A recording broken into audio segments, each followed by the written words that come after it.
మరి అండి మా ఆయన పేరు దేవధనం అండి. మాకు పెళ్ళై 2.5 సంవత్సరాలు అవుతుంది. అయితే నాకు థైరాయిడ్, పీసీఓడి ఉంది అని అన్నారు. నేను 95 కేజీలు ఉండేదాన్ని. చాలా బరువు ఉన్నావు, థైరాయిడ్, పీసీఓడితో పిల్లలు పుట్టడం చాలా కష్టం అని అన్నారు. అయితే నేను చాలా బాధపడేదాన్నండి. 2.5 సంవత్సరాలు చాలా అవమానపడ్డాను, నేను చాలా బాధపడేదాన్ని. అయితే మా అత్తయ్య ప్రార్థనా శక్తికి వస్తే దేవుడు నీకు పిల్లల్ని ఇస్తాడని చెప్పారు. మా అత్తయ్య నన్ను ఇక్కడికి తీసుకొని వచ్చింది. ఇక్కడికి వచ్చిన తర్వాత ఏప్రిల్లో నేను ఇక్కడికి వచ్చానండి. దైవజనుల ద్వారా నేను ప్రార్థన చేయించుకున్నాను.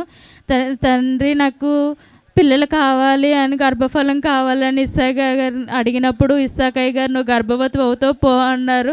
చాలా సంతోషంతో ఇక్కడే విశ్వాసంతో మోకరించుకొని ప్రార్థించుకొని వెళ్ళాను.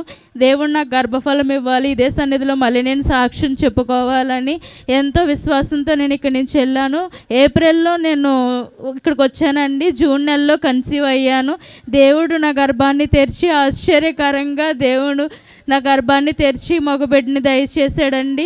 అందరూ భయపెట్టారండి, నువ్వు నార్మల్ డెలివరీ అవ్వవు, చాలా ఇబ్బంది అవుతుంది, సి సెక్షన్ అవుతుందని చాలా భయపెట్టారు. అయితే దేవుడు నేను ఒకటే ప్రార్థించుకున్నాను, నేను ప్రార్థనా శక్తికి వెళ్ళి సాక్ష్యం గొప్పగా చెప్పుకోవాలి, నాకు నార్మల్ డెలివరీయే కావాలి ప్రభువా అని ప్రార్థించుకున్నాను.